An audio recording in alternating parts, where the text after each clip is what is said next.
Twinkle twinkle little star जो हिंदू है, जो कुरान को ना मानने वाला व्यक्ति है, वो हर एक व्यक्ति काफिर है। ताकि तेल लगा के सरसों का हिसाब लेंगे बरसों का, तो कोई जान से खत्म कर देगा। तो 2 बार फायरिंग हो चुकी है। इनके पास एक टेक्निक है, जैसे कहते हैं निंजा टेक्निक। जब पुलिस प्रशासन इनसे जवाब लेना आता है, ये कहते हैं डिंग डिंग हमने तो फेंका ही। वो है जी हम दो हमारे 70 और जीते जी नहीं समझ रही इनसे एक, और मरने बाद चाहिए ना 72। हो सकता है कि भारत का ही अलग टुकड़े करके, जैसे पाकिस्तान बनाया गया, बांग्लादेश बनाया गया, अफगानिस्तान बनाया गया, उसी प्रकार से एक और देश का नहीं उत्पन्न इसी भारत देश की भूमि से। आपका धर्म इजाजत नहीं देता, लेकिन आप वो सारे काम कर रहे हो। क्यों नमस्ते भी क्यों करना? सच्चा मुसलमान होगा कुरान को ही नहीं मानते हैं कि हलाला क्या होता है, मदरसों में क्या शिक्षा दी जाती है।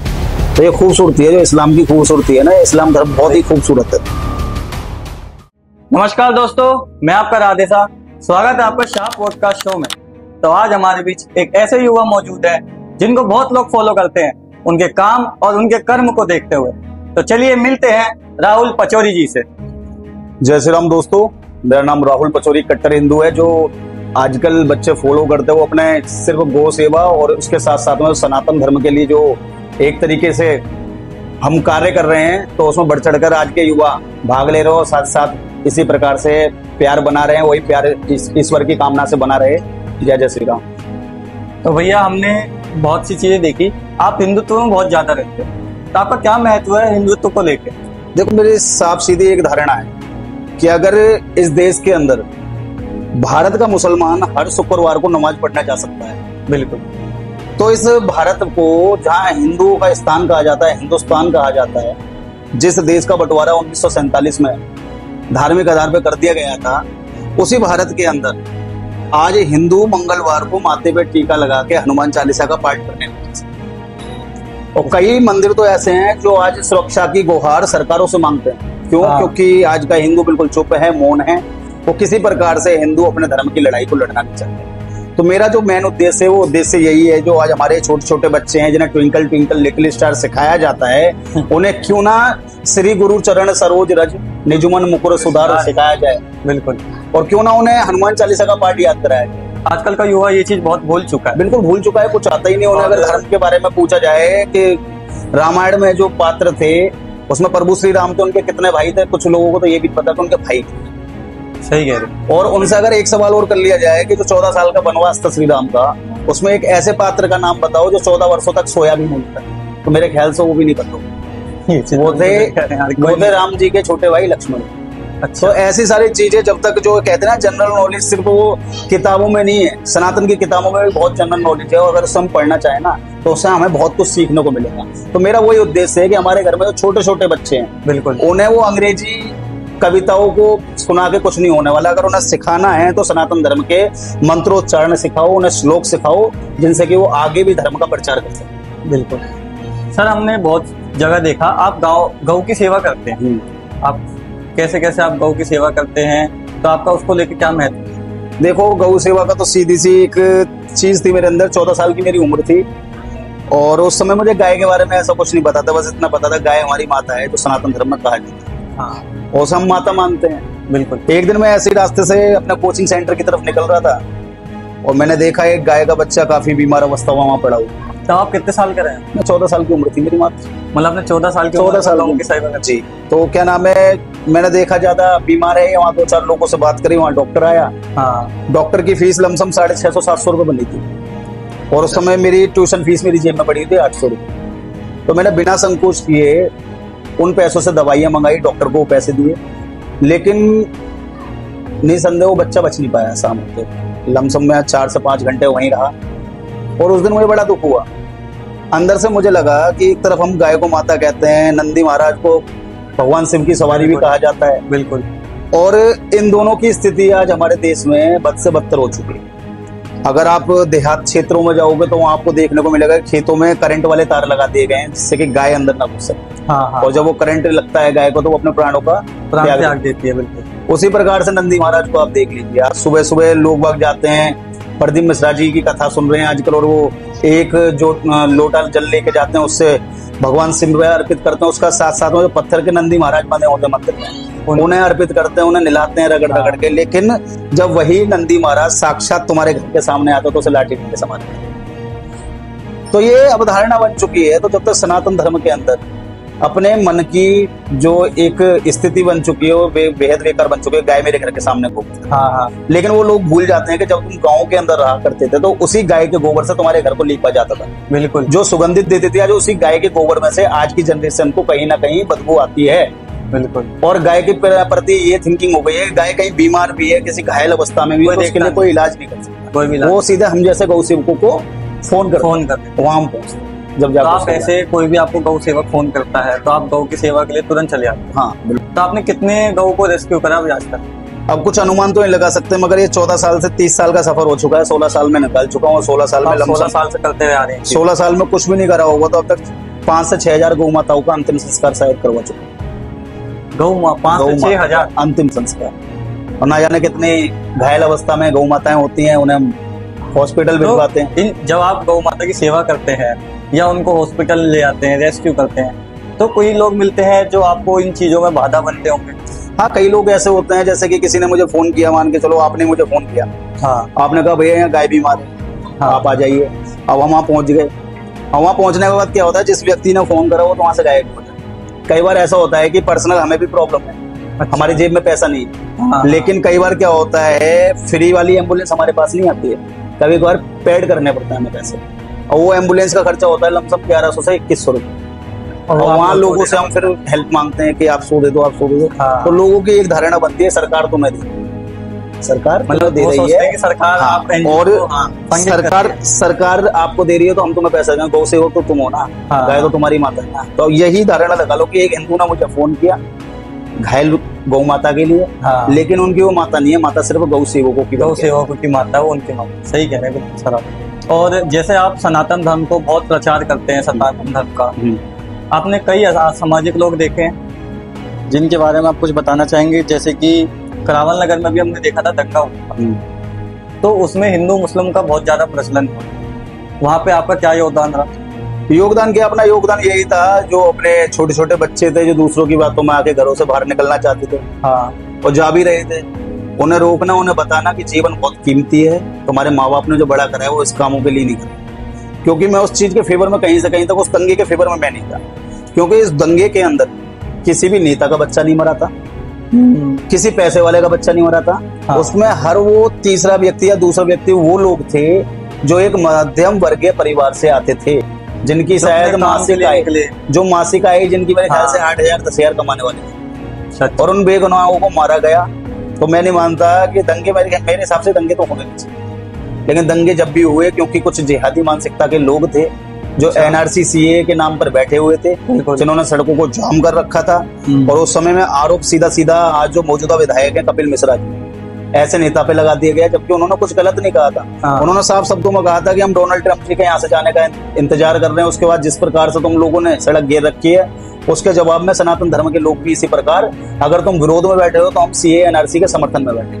अच्छा, उस टाइम पे बहुत सारी मंदिरें मस्जिदों पे भी हमला किया गया था, तो उसमें आपका क्या योगदान रहा? हमने आपकी वीडियोस देखी थी जिसमें आप बता रहे थे कि मंदिरों को दूषित किया जा रहा है किसी असामाजिक व्यक्ति के दौरान।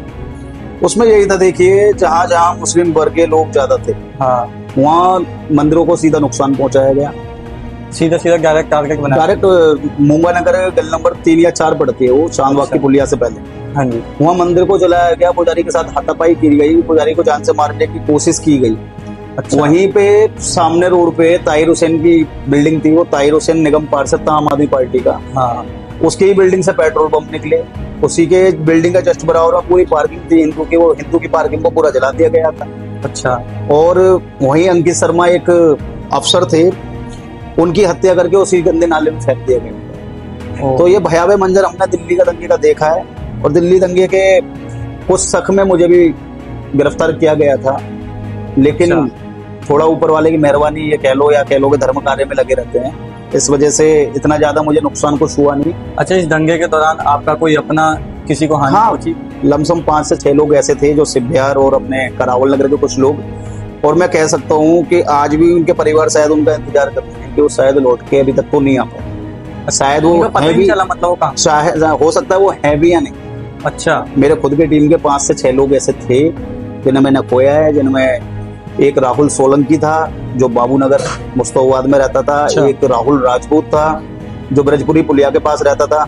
एक दिनेश चौहान भाई थे अपने, हाँ जी, जो अपने ये प्रेम नगर में रहते थे, जिनके माथे में गोली लगी थी। तो ऐसे कई लोग हैं जिन्हें हमने खोया है, और कई हमारे ऐसे परिवारजन थे जो बेचारे सिर्फ रोटी कमाने के लिए घर से बाहर निकले थे, मगर वापस घर वापसी नहीं आ पाई। बहुत से लोग फंस गए थे कि चलते फिरते उनको पता नहीं कि यहाँ दंगा हो रहा है, और वो जाके उसमें फंस गए। देखिए, जहाँ जिसका पलड़ा भारी था वो वहां पे लगे हुए थे। जहाँ हिंदुओं का पलड़ा भारी था वहाँ हिंदू मुसलमानों को टारगेट कर रहे थे, और जहाँ मुसलमान का पलड़ा भारी था वहाँ मुसलमान फिर हिंदू को टारगेट नहीं कर रहे थे। वो जान से खत्म, वो जान से खत्म है, बिल्कुल। क्योंकि असामाजिक लोग बहुत ज्यादा दंगा फसाद करते हैं, ये चीज हमने इतिहासों में बहुत देखिए। जो हमारे लोग हैं, हमारे लोग दंगाई, सनातन धर्म का व्यक्ति है, उसे पता है कि विश्व का कल्याण हो, प्राणियों में सद्भावना हो। ये चीज हमें मंदिर की घंटी बजाने के बाद पंडित जी अच्छे से समझाते हैं, और ये चीज हमें समझ में आती है। लेकिन उन लोगों को सिर्फ और सिर्फ मस्जिद और मदरसों में एक चीज बताई जाती है कि जो हिंदू है, जो कुरान को ना मानने वाला व्यक्ति है, वो हर एक व्यक्ति काफिर है। उनकी चाहे तो बहन बेटियों को पटा लो, चाहे तुम उन्हें टारगेट करो, आखिरी में उन काफिरों को आप मौत दे दो। उसकी सारी फंडिंग इस्लाम धर्म इनके लिए खुद करो। अच्छा, मतलब इस्लाम धर्म ऐसा है। अच्छा, हमने जो वीडियो देखा उसमें आपने एक चीज कही, जब मंदिर को दूषित किया जा रहा था, आपने वहां जाके वीडियो बनाई, प्रोटेस्ट किया, और आपने कहा तेल लगा के बरसूंगा। तेल लगा के सरसूंगा, तो ये क्या था? मतलब कि तेल लगा के बरसूंगा, वो चीज बता।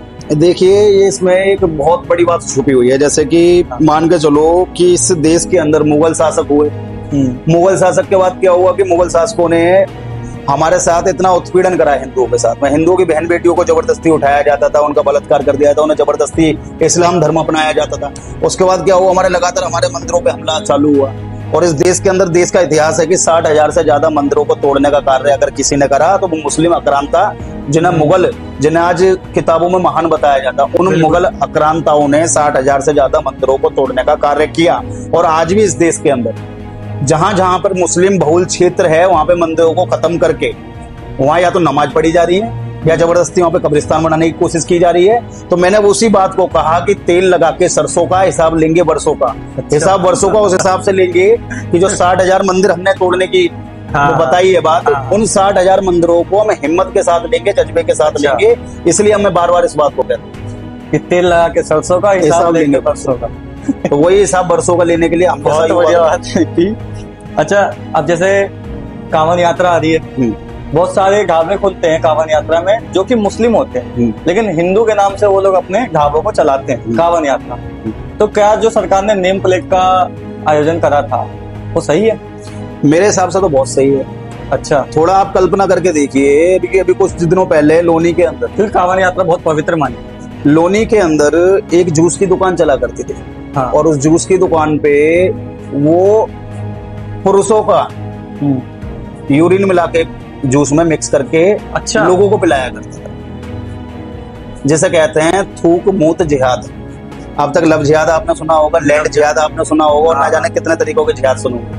अब आया थूकने मूतने वाला जिहाद। ये चीज भी होती है क्या? इसमें क्या करेंगे, वो तुम्हारे फल फ्रूटों को थूक लगा देंगे या उसे झूठा करके फिर रख देंगे।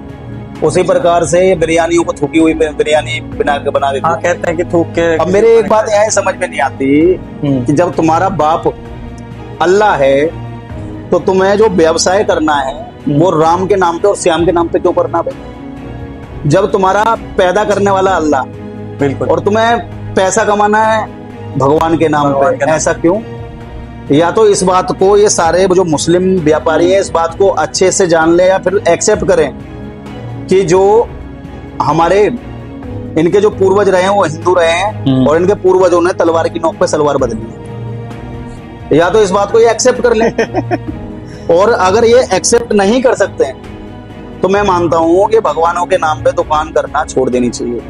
बिल्कुल, तो इसलिए आपके हिसाब से कि नेम प्लेट होनी बहुत जरूरी है। नेम प्लेट होनी जरूरी है। नेम प्लेट होने से हमें ये पता लगेगा कि ये दुकान है सामने वाले की, ये थूका और मुता हुआ चीजों को नहीं बेचता। अच्छा, ऐसे सामाजिक कार्यों में रहने के बावजूद बहुत सारी कठिनाइयां भी उठानी पड़ती है। कठिनाइयां बहुत है। घर में आके बहुत से लोग कहते हैं कि तुम्हारा लड़का क्या करता है, तो हिंदू मुस्लिम करता है, किसी दिन कोई टारगेट कर देगा, ऐसा कोई जान से खत्म कर देगा। तो क्या आपको कभी किसी असामाजिक लोगों ने टारगेट बनाया?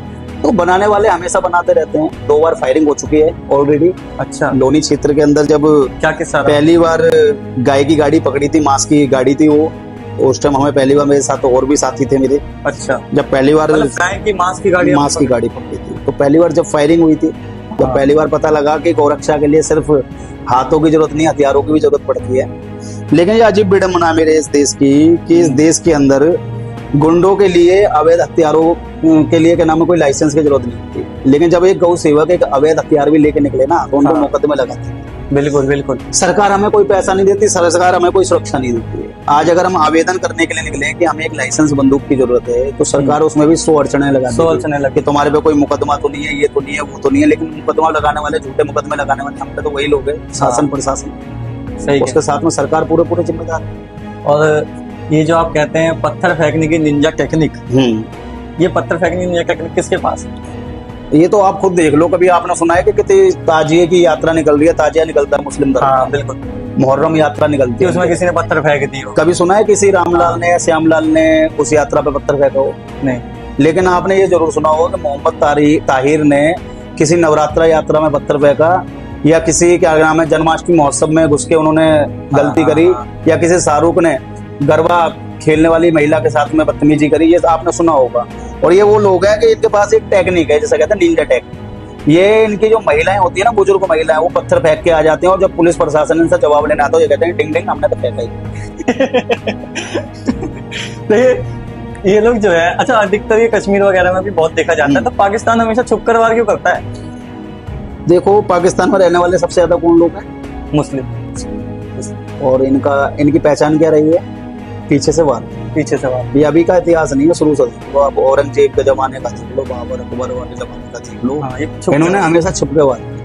हमारे धर्म योद्धाओं ने इन्हें कितनी बार माफ नहीं करा और इन्हें छोड़ दिया, लेकिन उन्होंने हर बार पीठ पीछे से ही खंजर, इन्हें तो आज तक ही माफ करा जा रहा है वैसे। तो ये उन्हीं की अवैध संतानें हैं, जो कही जाए ना वक्त से पहले, उनकी ही संतानें हैं। और इनकी संतानें क्या करेंगी? जिनके मन में सिर्फ दुश्मनी के अलावा कुछ नहीं है, तो वो दुश्मनी को कैसे दिखाएंगे अंजाम? तो इसी प्रकार देंगे, क्योंकि इनकी जो मानसिकता है ना, इनके धर्म में कहा जाता है कि 72 हूर मिलेंगी, 72 हूर मिलेंगी। तो मेरी नजरों में, मेरे ख्याल से ये भी कहते हैं कि बच्चे ज्यादा हो जाते हैं तो बच्चे को अल्लाह की देन है, जैसे कि अल्लाह ही इनके साथ सोने के लिए आया था। तो इनकी मानसिकता सीधी सी है। मैं सीधे शब्दों में कह दूं कि इनका जो एक जीवन धारणा बन चुकी है वो है जी, हम तो हमारे 70 और सबके हाथ में ईंट पत्थर। और इनसे पूरी बात को सुनना है, इसमें बहुत लंबी बात है इसके अंदर कि हम तो हमारे 70 सबके हाथ में ईंट पत्थर, और जीते जी नहीं संभल रही इनसे एक, और मरने बाद चाहिए ना 72। बिल्कुल। तो अच्छा, आपको क्या लगता है कि जो आतंकवादी है इनको कैसे खत्म किया जा सकता है? देखो, आतंकवाद को खत्म करना है तो उससे पहले ना, सबसे पहले आतंकवाद एक तरीके का आतंकवाद नहीं है देश के अंदर। क्या आतंकवाद हिंदुस्तान में भी? एक आतंकवाद सबसे ज्यादा हिंदुस्तान में ही है ना, जो हमने सपोले पाल दिए ना, वही तो आतंकवाद दिखा रहे हैं। आज मान के चलो, बर्मा से, म्यांमार से ये लोग आके अवैध रूप से यहाँ बसे, जिन्हें रोहिंग्या बांग्लादेशी कहा जाता है। हाँ। और वो यहाँ के अवैध रूप से रहने लगे, अवैध गतबटिया करने लगे, अवैध रूप से गाय का हत्या करने लगे, बहन बेटियों को अपने जाल साज में फंसाने लगे। और देखा जाए तो जहाँ जहाँ इनकी झुग्गियां बसी पड़ी है, वहाँ देखो ना, सबसे ज्यादा नशे के कारोबार हो रहे हैं। सारे इनलीगल रूप से जो भी गतिविधियां सारी उनके वहां मिलेगी। और उन्हें जो संरक्षण देने वाले लोग हैं वो इनके खुद के मुस्लिम नेता हैं, इनके खुद के वो मुस्लिम विधायक हैं। और इसमें आज अगर सरकार ने समय रहते साथ नहीं दिया तो हो सकता है आने वाले टाइम में, अभी फिलिस्तीन की बात करते हैं, हो सकता है कि भारत का ही अलग टुकड़े करके, जैसे पाकिस्तान बनाया गया, बांग्लादेश बनाया गया, अफगानिस्तान बनाया गया, उसी प्रकार से एक और देश का नहीं उत्पन्न इसी भारत देश की भूमि से। तो आपको लगता है कि क्या ये हिंदू और पाकिस्तान के जो झगड़े होते हैं ये रियल होते हैं, खाली पॉलिटिकल? नहीं, पॉलिटिकल तो कुछ भी नहीं है इसमें, सारा रियल है। अगर रियल नहीं होता तो आप मुझे बताओ, फिलिस्तीन में लोग मारे जा रहे हैं, भारत का मुसलमान छाती पीट रहा है, विधवा विलाप कर रहा है, आखिर क्यों?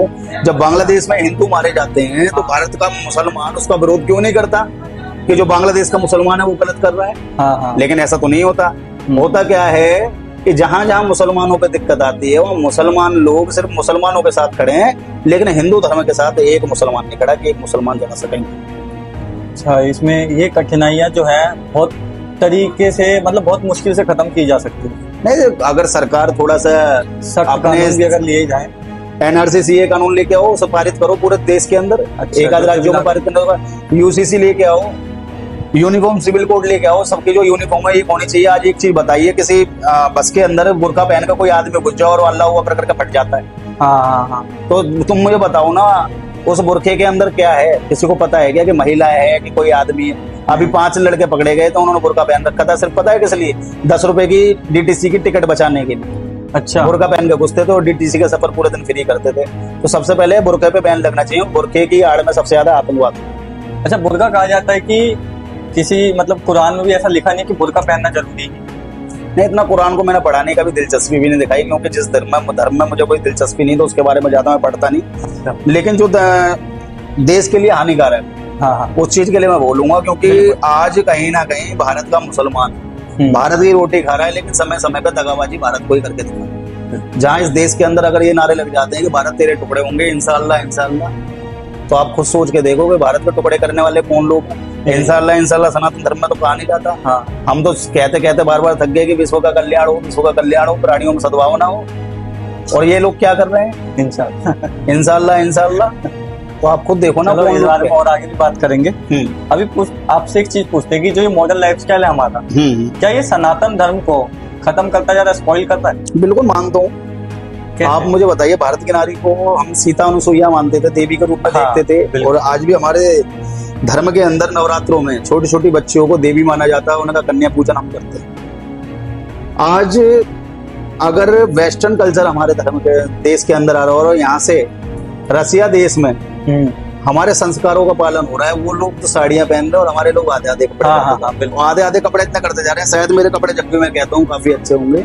आज देश के अंदर में देखो, टारगेट किसी महिला को नहीं कर रहा, किसी महिला के मन को ठेस पहुंचाने वाली बात नहीं कर, लेकिन जो हम किस ओर जा रहे हैं, हमारा सनातन क्या इन्हें इजाजत देता था? नहीं देता। आधे कपड़ों में तुम जाके सीधे मंदिर जाओ, वहां जल चढ़ा रहे हो भगवान को। क्या हो रहा है इससे? जो सलवार सूट था और जो कुल मिला के जो महिलाओं का जिन कपड़ों में शरीर ढकता था, वो कपड़े हमारे थे। ये आधे आधे रूमाल वाले कपड़े हमारे नहीं थे। और आज इन्हें पहन के अगर कोई यूं कहता है मॉडर्न हूँ, मैं मॉडर्न हूँ, तो एक सिंपल लड़की 18 साल की उसे साड़ी पहन के खड़ा कर देना और एक आधे कपड़े वाली लड़की को खड़े कर देना, सभ्य है उस संस्कारी वही साड़ी वाली लड़की दिखाई दी, अच्छी भी वही लगे। बिल्कुल।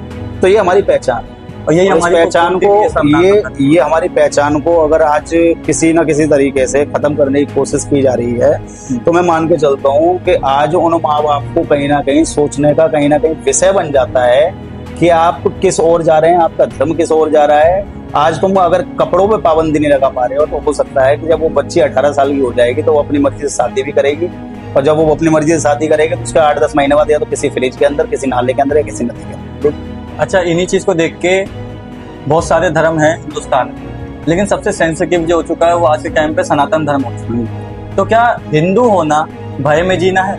नहीं, मैं नहीं मानता इस बात। मैं भय में नहीं जीता, मैं सामने वाले के आंखों में डर दिखाना जानता हूँ अच्छे से। और मेरी तरह हर एक हिंदू अपने आप को जिस दिन कट्टर हिंदू समझने लग गया है, आप सोच के चलना, हिंदू का मतलब ये नहीं है कि आपके घर के सामने एक गाय आ गई तो उसे डंडा मारो, नहीं, आप उसे एक बाल्टी पानी पिलाओ। हिंदू होने का ये मतलब नहीं है कोई दूसरे की बहन बेटी को छेड़ रहा है और तुमको अरे मेरी बहन कोई ना। क्योंकि मेरी नजरों में साफ सीधी बात है, इज्जत किया करो बहनों की, क्या फर्क पड़ता है अपनी हो या केरो।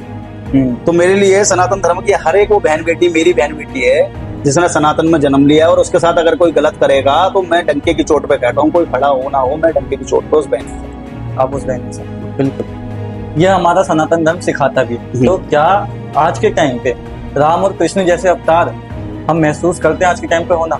देखिए, अवतार हो या ना हो, मैं इन चीजों पे विश्वास नहीं करता, लेकिन एक सबसे पहले अंदर में अगर हम चाहे तो सबसे वही मैं कहना चाहता हूँ, सबसे पहले मनुष्य को अपने अंदर का राक्षस नहीं, एक अच्छे इंसान को निकालने की। अच्छा, जब तक दूसरे की बहनों में माल दिखाई देगा और अपनी बहन सिर्फ बहन दिखाई देगी, दूसरे के माँ बाप गलत दिखाई देंगे और अपने माँ बाप पूजन्य दिखाई देंगे। आजकल तो खैर अपने ही माँ बाप पूजन्य नहीं है, जितने वृद्धाश्रम इस देश के अंदर खुल रहे हैं, उससे आप खुद अंदाजा लगा सकते हो कि बाप बेटे का नहीं, बेटा बाप का नहीं। तो जब तक हम अपने पुराने कल्चर पर नहीं लौटे, जहाँ हमारे माँ बाप पूजन्य थे, हम उसके सुबह उठते पैर छूते थे, आज हमारे बच्चे क्या करते हैं, नमस्ते तक नहीं करते। नमस्ते तक नहीं करते। मैं कहता हूँ नमस्ते भी क्यों करना, राम राम करो, इससे धर्म का प्रचार, जहाँ भी निकलो सबसे राम राम हाथ जोड़ के करो, तो उससे क्या हमारे सभ्यता और संस्कार दोनों के बारे में सामने वालों को पता लगेगा किस प्रकार के। तो आप एक बात बताओ, जैसे आज का जो हिंदू है वो क्या चीज भूल गया है, उसको क्या याद रखना चाहिए था आज के टाइम पे? हिंदू आज की डेट में सबसे पहले अपने कर्मों को भूल गया है कि उसके कर्म क्या थे। हिंदू होकर अगर मांस मदिरा का सेवन वो व्यक्ति कर रहा है तो मैं उसे हिंदू नहीं मानता। अच्छा, आप मुझे बताइए, हमारे जब हम पौराणिक कथाएं देखते हैं, किसी हाँ, टीवी में देखते हैं, तो उसमें क्या दिखाया जाता था कि जो राक्षस थे वो राक्षस मांस का सेवन करते थे, मदिरा का सेवन करते थे। और आज मैंने देखा है कई जगह, जैसे मैंने टीका लगा रखा है, मैंने ये चोटी लग रखी है, कई लोग क्या है मेरे से भी ज्यादा लंबी चोटी करे रखा है, और वहाँ दारू के ठेके में लाइन लगी पड़ी है। ये तुम्हारे कर्म है। फिर आप कहते हो कि जी मैं मंगलवार और शनिवार को नहीं पीता हूँ, भगवान पे एहसान कर रहे हो, भगवान पे एहसान करोगे मंगलवार शनिवार। आपका धर्म इजाजत नहीं देता, लेकिन आप वो सारे काम कर रहे हो। क्यों? आज आपकी बुद्धि भ्रष्ट क्यों हो रही है? आज मतलब लोग इतने पागल हो गए हैं कि चाहे वो धर्म की चीजें ले लो, चाहे वो सोशल मीडिया पे देखो। आज सोशल मीडिया पे कुछ मैंने देखे हैं इन्फ्लुएंसर, वो क्या करते हैं, गोलगप्पे लेते हैं गटर के पानी के साथ खाने में। अच्छा। और उनके व्यू देखना, व्यू मिलियन में जाते हैं।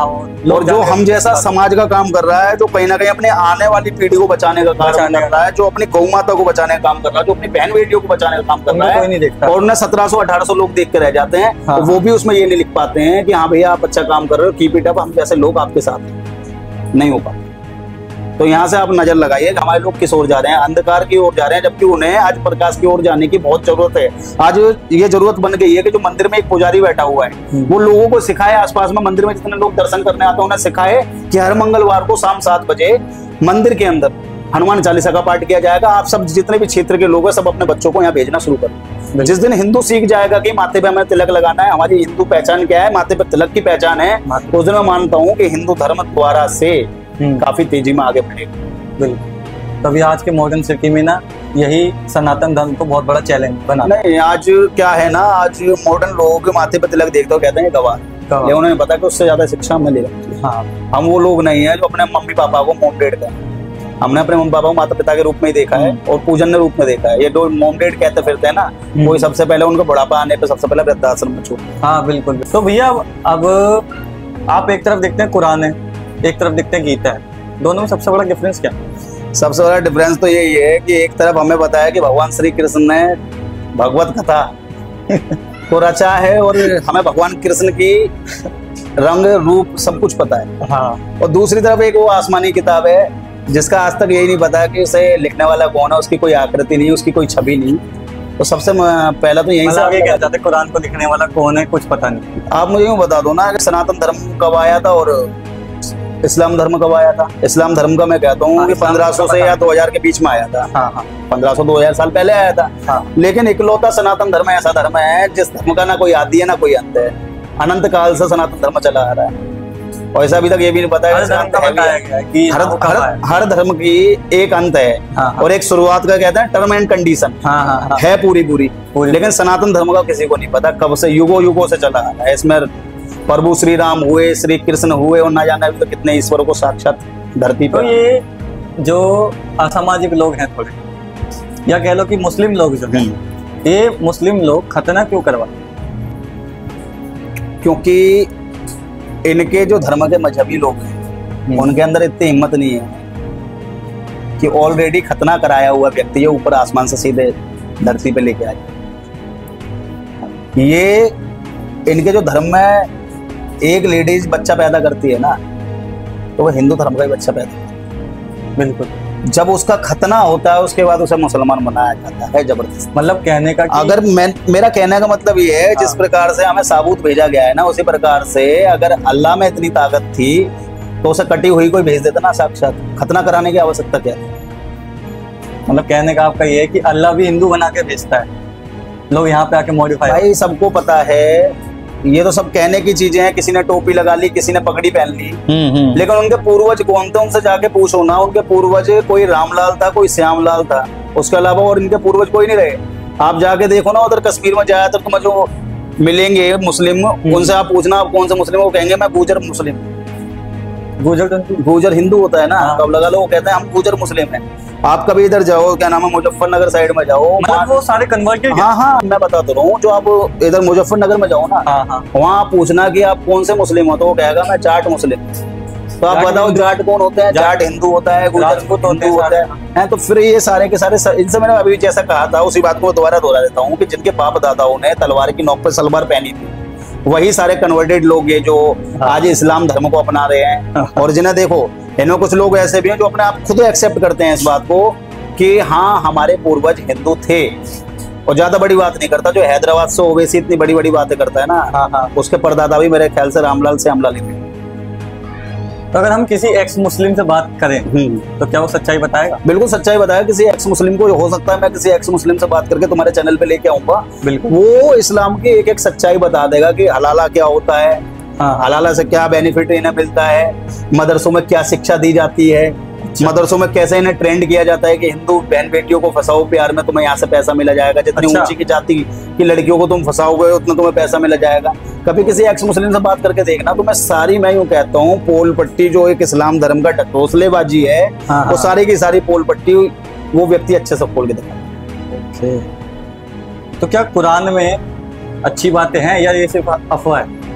एक सच्चा मुसलमान इस्लाम के तरीके से चले तो इस्लाम धर्म में गाय की हत्या पे भी बैन बताया। अच्छा, तो कहने का मतलब और अपने तरीके से चलते अगर वो अपनी पद्धति से चले हाँ। तो महिला का भी सम्मान बताया। अच्छा। लेकिन एक तरफ ये इस्लाम की दुहाई, सॉरी क्या नाम है, कुरान की दुहाई देते हैं, और ये वो लोग हैं जो कुरान को ही नहीं मानते हैं। आज इस देश के अंदर दो तरीके का मुसलमान है।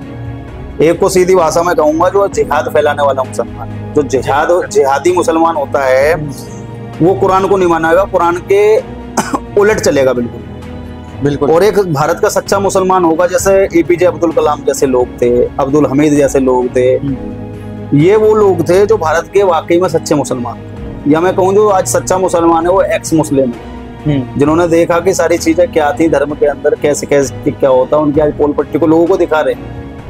तो दोनों मुसलमानों में बहुत फर्क है। तो ये जो मुसलमान है 3 तलाक को बहुत अच्छा मानते हैं कि ये हमारे कुरान में कहा गया है, कुछ ऐसा बताते हैं। तो 3 तलाक को आप सिर्फ मुझे जैसे ये 3 तलाक को हटाया गया गवर्नमेंट के द्वारा, तो तब इनका कोई ऑब्जेक्शन तो रहा नहीं, बल्कि जो इनकी महिलाएं थी वो खुश हुई उस चीज को लेकर। आपके बारे में देखो, महिलाओं को लेके हाँ 3 तलाक इनके ऊपर जो था वो एक तरीके से काना कानून मानता हूँ। मैं कहता हूँ कि महिलाओं के साथ एक तरीके से उत्पीड़न, उनके साथ जोर जबरदस्ती करके, जबरदस्ती का, या कहा जाए कि एक तरीके से बदतमीजी, मिस यूज करना महिलाओं को बदनाम करना, महिलाओं को मतलब एक तरीके से खेलने की चीज समझना, ये इनके धर्म में समझा जाता था। जब से मोदी जी आए, मोदी जी ने इतने सख्त फैसले लिए हैं, जिससे कि अब खुद आप देख लो, अंदाजा लगा लो कि आज जो बिलबिलाहटपन है, वो कहते हैं ना, जब एक शीशी ले लो फिनाइल की और किसी कीड़े के ऊपर डाल दो, हाँ, वो बिलबिलाता है ना, उस तरीके से जो इस देश के अंदर हैं कुछ ऐसे लोग जो असामाजिक गतिविधियों में रहते हैं, आज वो बिलबिला रहे हैं। वो बता रहे हैं कि मोदी मुसलमानों के साथ गलत कर रहा है, कि योगी जी गलत कर रहा है। गलत कुछ नहीं हो रहा, देश के विकास में सारे सहयोग किए जा रहे हैं, और वही सारी चीजें आज देखने को मिल रही है। बिल्कुल, उससे उनकी महिलाएं भी खुश ही हैं। महिलाएं खुश है, इसलिए तो वोट दिया था योगी जैसे और मोदी जैसे नेताओं को। अगर महिलाएं खुश नहीं हो तो क्यों दे? बिल्कुल, हर एक महिला मुस्लिम धर्म में एक जैसी थोड़ी ना है। कुछ महिला पत्थरबाज है तो कुछ महिला जागरूक हैं सब चीजों को लेकर। तो ये जो लव जिहाद फैलाया जाता है जी, ये सच है या सिर्फ एक नरेटिव? नहीं, मेरे हिसाब से तो सच है। आप अभी तक अंदाजा नहीं लगा पाए कि श्रद्धा जैसी बच्ची को टुकड़े करके जब फ्रिज के अंदर रख दिया जाता है, हाँ। बहन बेटियों को काट पीट के, कभी उनके हाथ नाले के अंदर मिलता है, कभी सर उनका किसी जंगल में मिलता है, तो आप इनसे अंदाजा लगाओ ना। और इन सब में कोई तौफिक पकड़ा जाता है, कोई इमरान पकड़ा जाता है, मतलब कहा जाए तो असामाजिक लोग ही पकड़े। असामाजिक नहीं, सारे वही जिहादी मानसिकता के लोग। जिहादी मानसिकता, असामाजिक कुछ नहीं होता, जिहादी मानसिकता होती है। अच्छा, जो मैंने अभी बताया ना कि मदरसे के अंदर जो शिक्षा दी जाती है, ये वही शिक्षक लोग होते हैं जो मदरसे से सीख के आते हैं कि ऐसे ऐसे। अच्छा, तो अगर एक चीज देखी जाए, लड़की को लड़के से प्यार हो जाता है, लड़के को, तो लेकिन अगर एक हिंदू लड़की मुसलमान लड़के से प्यार कर ले तो क्या वो गलत है? होना ही नहीं चाहिए ना, होना नहीं चाहिए। बिल्कुल, प्यार लड़की मतलब हिंदू लड़की का मुस्लिम लड़के से प्यार क्यों होना चाहिए, आप मुझे बता दो। एक गाय की रोटी देने वाली लड़की और एक गाय के साथ रोटी खाने वाला व्यक्ति, प्यार कैसे हो रहा है? अंदाजा लगाया कर। हम गाय को रोटी देते हैं, माता मानते हैं, और वो उसी गाय को काट के उस बर्तन में रख के काटते हैं, खाते हैं, तो उससे प्यार कैसे हो रहा है? जो हमारे धर्म में 8-8 साल की बच्ची का कन्या पूजन कर रहे हैं, हम उसे देवी मान रहे हैं, और उनके धर्म में 8-8, 12-12 साल की बच्ची को बीवी बनाने के सपने देखे जा रहे हैं। तो आप मुझे बताओ ना, ऐसे लोगों के साथ कैसे प्यार हो? वो लोग अपनी बहन बेटियों के साथ शादी कर ले रहे हैं, अपनी माओ के साथ। वही मैं बता रहा हूँ ना, ये अपनी माँ के नहीं हुए, अपनी बहन के नहीं हुए, तो ये लोग जो लड़कियां आजकल की शादी उनके क्या ही हुए? मैं पूछता हूँ हो कहाँ से जाते हैं? तुम कहते हो मेरा अब्दुल ऐसा नहीं है, हाँ। बड़े ईगो के साथ तुम जाते हो, और उसके बाद 6 महीने बाद हमें पता लगता है कि टीवी स्क्रीन पर तुम्हारी बहुत बड़ी बड़ी फोटो आ रही है, तुम्हारे माँ बाप भी लग रहे हैं, रो रहे हैं, क्यों?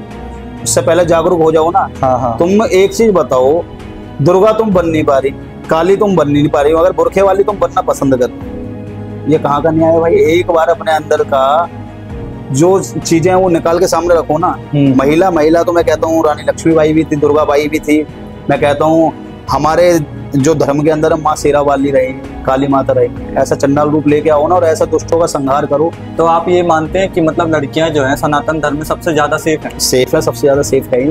मैं बता रहा हूँ, उनको इज्जत दी गई है, देवी बना गया है, देवी का रूप बना गया है। जब देखो मैं सारी सीधी भाषा में कहता हूँ, ये कलाई में अभी कलाबा है, अभी कुछ महीने बाद इस पर राखी बांधी। हाँ।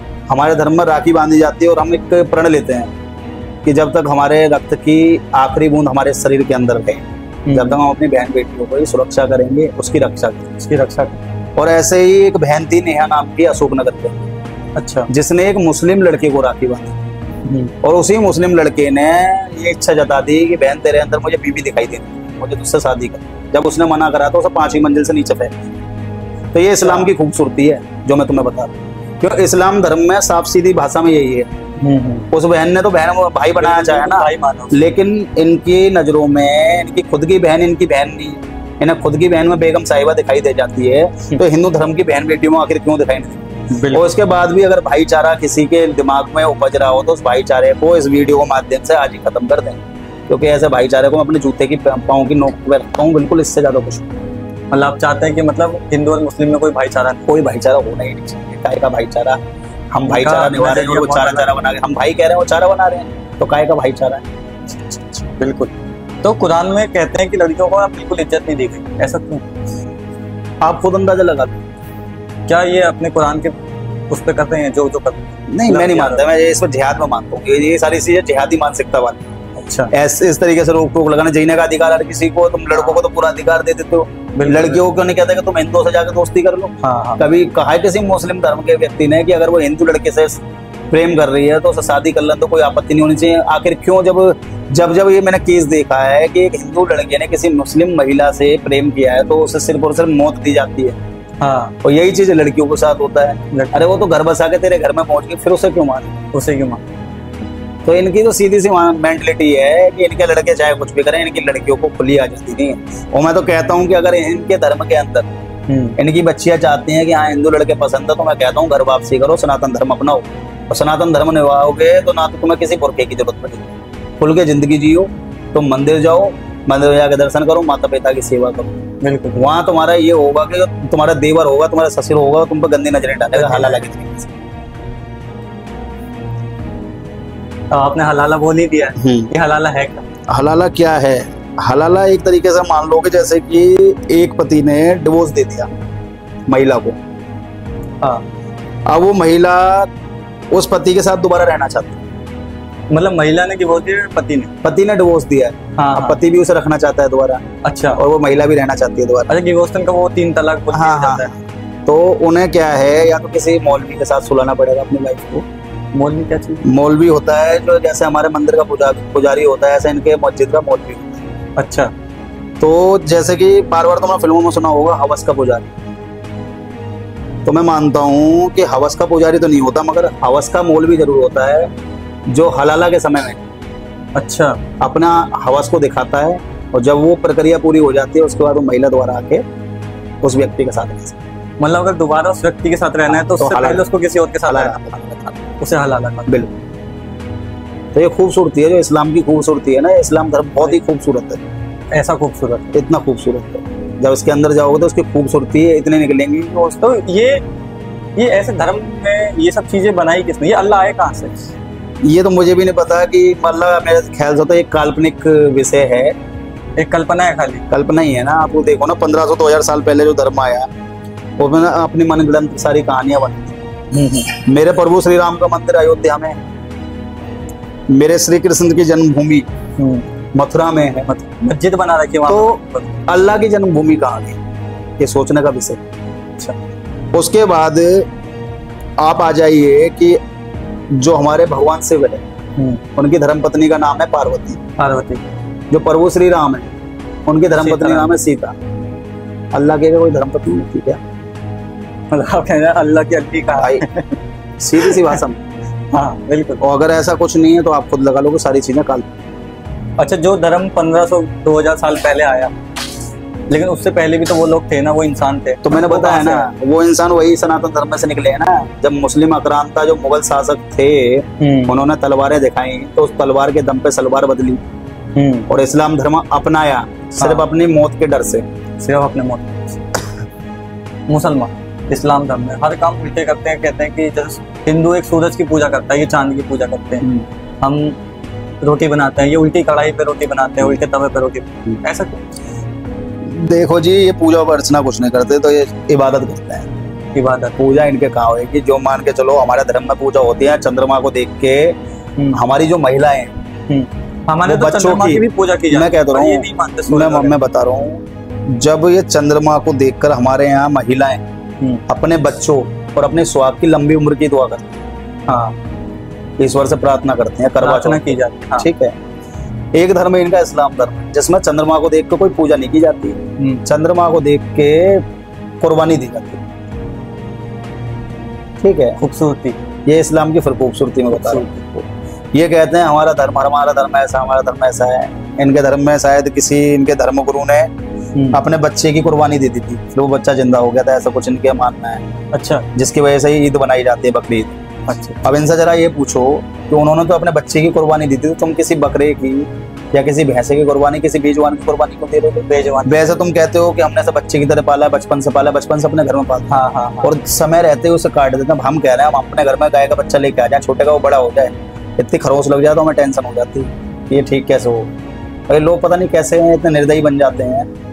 ईद नाम तो उसे गलत दे रखा है। मेरे हिसाब से जीव हत्या दिवस बनाना चाहिए इस दिवस। जीव हत्या, क्योंकि लाखों करोड़ों की संख्या में पूरे विश्व के अंदर सिर्फ एक ढकोसलेबाजी की वजह से बेजुबानों को मार दिया जाता है। और सबसे बड़ी चीज ये देखो, खाना बनाना। उस दिन बॉलीवुड जैसे लोग, जितने भी बॉलीवुड के अंदर हंड मीडिया बैठे हुए हैं, जितने भी एक्टर बैठे हुए हैं, जितने भी ये एनिमल लवर्स हैं, सबकी बोलती बंद हो जाती है, मुंह पे चैन लग जाती है। और मैं हर चीज इस चीज का हर बार विरोध करता हूँ कि जो बनाना है, जब एक चीज बताओ, इस देश के अंदर सरकार है, कोर्ट है ना, सारी चीजें बनी हुई हैं, एनिमल लवर्स इतने सारे हैं, इतनी सारी संस्थाएं चल रही हैं, तो उनसे मेरा एक सवाल है, जब इस देश के क्यों जाते हैं, इस देश के अंदर जब दीपावली आती है तो कहते हैं कि इको ग्रीन दीपावली बनाइए, बम पटाखे इको ग्रीन लेके आइए। जब होली आ जाती है कहते हैं इको ग्रीन होली बनाइए, पानी वेस्ट होता है। फिर आप मुझे ये बताइए कि जिस दिन कुर्बानी होती है, जब वो लाखों लीटर खून सड़कों पर पड़ा होता है, उसे धोने के लिए जो पानी इस्तेमाल किया जाता है, वो क्या अल्लाह की अलग नली लगी हुई है उसमें से आता है क्या? उस दिन पानी की बर्बादी नहीं होती है? बताइए आप मुझे। उस दिन तो पानी बर्बाद होता है, इतने जो लाखों करोड़ों जीवों को मार दिया जाता है। तो आप मुझे बताओ, इको ग्रीन ईद क्यों नहीं मनाई जा सकती? एक लकड़ी का बकरा बनवा लो, या लकड़ी का नहीं बनवा सकते, एक केक बनवा लो, केक पे फोटो लगवा दो बकरे की और उसे काट दो, हो गई कुर्बानी। जरूरी है कि किसी बेजुबान का खून बहाने से ही कुर्बानी हुई? तो ये सारी चीजें बताओ, सारी चीजें ढकोसलेबाजी इस देश के अंदर एक तरीके से लेके चली जा रही है। देखा जाए जो एक धर्म को तो टारगेट कर दिया जाता है उनके हर एक त्योहारों पे। और दूसरे धर्म के लोगों को कुछ नहीं करा जाता, जो मनमानी करते हैं, काट पीट के उस सड़कों पे ही गंदगी को फेंक देते हैं, उससे लाखों लोग बीमार पड़ जाते हैं। ये सारी चीजें इन्हें दिखाई नहीं। बिल्कुल। और इन्हीं चीजों को देखते हुए जो मुस्लिम सोसाइटी है, उसमें हिंदू का सर्वाइव करना बहुत मुश्किल हो जाता है। जहाँ तक कि हिंदू की सोसाइटी में अगर एक आधा मुसलमान भी होगा ना, तो आराम से सर्वाइव करता। देखिए, इनकी मानसिकता है, अगर मान के चलो 100 मुस्लिम की गली में 5 हिंदू रह रहे हैं, तो उन्हें टारगेट इतना कर दिया जाएगा, उन्हें इतना मतलब मिसबिहेव कर दिया जाएगा कि जो मकान उन्होंने 30 लाख रुपया खरीदा था, वो मुसलमान को 5 लाख में बिक के चले जाए, क्योंकि वो रह ही नहीं सकते वहाँ पे, क्योंकि वो इतनी गंदगी कर दी जाती है। आए दिन वहाँ पे मीट के टुकड़े फेंक दिए जाते हैं, आए दिन उनकी बहन बेटियों के साथ क्या नाम है बदतमीजी करी जाती है, छेड़खानी करी जाती है। तो यही होता है कि एंड में उसे हिंदू को वहां से मकान बिक के जाना पड़ता है, वो भी औंधे पौंधे दाम पे। अच्छा। उसी प्रकार से अगर एक मुस्लिम रह रहा है तो उसे हाँ भाईजान आ जाओ, हमारे यहाँ आज भिंडी बनी, आ जाओ, हमारी मैडम ने खाना तुम्हारे लिए बना लिया है, उसे भैया बना लिया जाता है अलग, और वही भैया एक दिन कत्ल करके वहां से निकल। ये फिर खूबसूरती बताती मैंने आप। तो यही सबसे बड़ा जो अंतर है सनातन धर्म में और इस्लाम में। बिल्कुल सनातन, इसलिए आप सनातन धर्म को बहुत ज्यादा प्रचार करते हैं। सबसे ज्यादा इसलिए करता हूँ कि मेरा सौभाग्य है कि एक तो सबसे पहले मुझे सनातनी ब्राह्मण जाति में तो जन्म मिला, लेकिन ब्राह्मण होने से ज्यादा मैं अपने हिंदू होने पे गर्व महसूस और आज अगर मेरी वजह से हिंदू धर्म के 50 व्यक्ति वे जागरूक हो जाते हैं तो मैं अपने आपको सौभाग्यशाली मानता हूँ ना कि मैंने हाँ अपने राह पे लेके आगे जिस राह पे मैं चलता हूँ। अच्छा, जो हिंदू है, हिंदू और मुसलमान में से एकता किसके अंदर सबसे ज्यादा है? एकता की अगर बात की जाए तो हमारे लोग एक दूसरे की टांग खींचने में लगे रहते हैं। आज समाज में मान लो मेरे जैसा व्यक्ति काम कर रहा है तो मेरे जैसी एज के कुछ लोग मेरा विरोध करने लगे हैं। ये तो ऐसे करता है वैसे करता है। आपने बताया कि आपको बहुत लोग तो उसमें टारगेट हमारे लोग तो खुद सामाजिक जो लोग हैं वो उससे टारगेट बनाए, ये ऐसा करता है, ये वैसे करता है। लेकिन मुस्लिम लोगों में क्या है कि एक बच्चा अगर समाज के लिए धर्म के लिए अच्छा कर रहा है तो उसे मोटिवेट इतना कर दिया जाता है कि अनेक ऊंचाइयों पर भी पहुंच जाता है और वो उस बच्चे को ना किसी प्रकार की कोई जॉब करने की जरूरत नहीं, क्योंकि फंडिंग उनके धर्म के लोग उन्हें इतनी कर देते हैं कि उससे उसका घर चलता रहे और वो अपने धर्म करने में बराबर लगा रहे। लेकिन हमारे लोगों में क्या है कि हमारे लोगों में अगर 4 लोग मुझे पैसा देने लग गए ना तो जो पीछे के 10 लोग हैं मुझे टारगेट कर देंगे, देख धर्म के नाम पे पैसा कमाना स्टार्ट कर दिया। इसका लॉजिक इतना था कि धर्म के नाम पे सिर्फ पैसा कमाने के लिए है। ये आपने बहुत अच्छी बातें बताई भैया। एक आखिरी सवाल है जो अपने व्यूअर्स को आप देना चाहोगे कि क्या हिंदू जो है वो भटका हुआ है? बिल्कुल मैं मान के चलता हूँ उस बात तो उनको आप कैसे एक लाइन में जस्टिफाई करना चाहिए, मतलब कि उनको कैसे समझाना चाहिए? देखिए, पहले तो सबसे पहले मैं ये कहना चाहूंगा, चाहे वो हिंदू का लड़का हो चाहे लड़की हो, उन्हें सबसे पहले मुसलमानों से किसी प्रकार की कोई दोस्ती नहीं करनी चाहिए। आज मैं देखता हूँ कि भाईचारा बहुत ज्यादा वो भाईचारा मर चुका है, भाईचारा तो होना ही नहीं चाहिए। अगर अभी भी भाईचारा है तो मैं कहता हूँ कि अभी गीता कॉलोनी में 5 दिन पहले एक हत्या करी गई है जिसमें यश नाम का लड़का मारा। अच्छा, जिसके मित्र भी मुसलमान थे और मित्रों ने ही उसकी हत्या कर दी। ठीक है, वो हिंदू था। वो हिंदू था। उससे पहले भी अभी 4-5 केस ऐसे ही नॉर्थ ईस्ट दिल्ली के अंदर हुए, उसमें भी यही सारी चीज रही कि मित्रता हिंदू की मुसलमान के साथ रही और एंड में सब जिस दिन अपना मुस्लिम भाईचारा छोड़ के अपने जाति के लोगों में जातिवाद को भुलाकर अनेकों जातियों को एक साथ लेकर उनसे मित्रता करना स्टार्ट कर देंगे। सीधी भाषा में अगर कहता हूँ कि जात पात की करो विदाई, हिंदू हिंदू भाई, इस धारणाओं को अपने मन के अंदर ले लें। हिंदू हिंदू भाई भाई, जात पात की करो विदाई और हिंदू हिंदू भाई भाई। जिस दिन हम भूल जाएंगे कि हम गुजर हैं, हम बनिया हैं, हम बामण हैं, हम ठाकुर हैं, हम क्षत्रिय हैं, उस दिन मैं मान के चलता हूँ कि इस देश के अंदर हिंदू धर्म की एक ऐसी अलग जल जाएगी कि मेरे ख्याल से जो आज तुम सुनते हो ना कि आज उस बहन बेटी को मार दिया गया, आज इस लड़के को टारगेट कर दिया गया, आज उस व्यापारी पे हमला हो गया, वो सारी की सारी चीजें इस देश से बिल्कुल खत्म हो जाएंगी और यहाँ का मुसलमान खुद अपने आप को ऐसा देखने लगेगा कि यहाँ शांति से रह लो, वरना हमारे साथ कुछ होता है कुछ गलत। अच्छा, तो उसके लिए सबसे पहले हिंदू धर्म के लोगों को जागरूक होना पड़ेगा और हिंदू धर्म के व्यक्ति को जो ज्यादा मैं कह के चलता हूँ कि फाइनेंशियल जो मजबूत है उन्हें आगे आकर हम जैसे जो धार्मिक आधार पे आज चल रहे हैं, धर्म को आगे लेके चल रहे हैं ऐसे लोगों का समर्थन करना पड़ेगा, जब ही जाके धर्म बच पाएगा। वरना जिस पीढ़ी के लिए आज हम लड़ रहे हैं वो आने वाली पीढ़ी भविष्य काल हमारी नपुंसक पैदा हो जाएगी। आज जिस धर्म की लड़ाई को हम लड़ रहे हैं, धर्म के लिए बेझिझक होके बोल रहे हैं, आज हम बोल पा रहे हैं लेकिन आने वाले समय में हमारे बच्चे उस बात को नहीं बोल पाएंगे। मतलब कहने का मतलब आप ये है कि अभी भी मौका है, समझ लो। समझना तो पड़ेगा बिल्कुल, क्योंकि हमने सिर्फ एक बात को जाना है कि जब जब हिंदू बटा है समझ लो वो बटा है, चाहे वो कश्मीर हो, चाहे वो असम हो, चाहे वो बंगाल हो, चाहे वो दिल्ली। इतिहास गवाह इस चीज में। चलिए, बहुत बहुत धन्यवाद राहुल पचौरी जी, बहुत अच्छा लगा आपसे मिलके।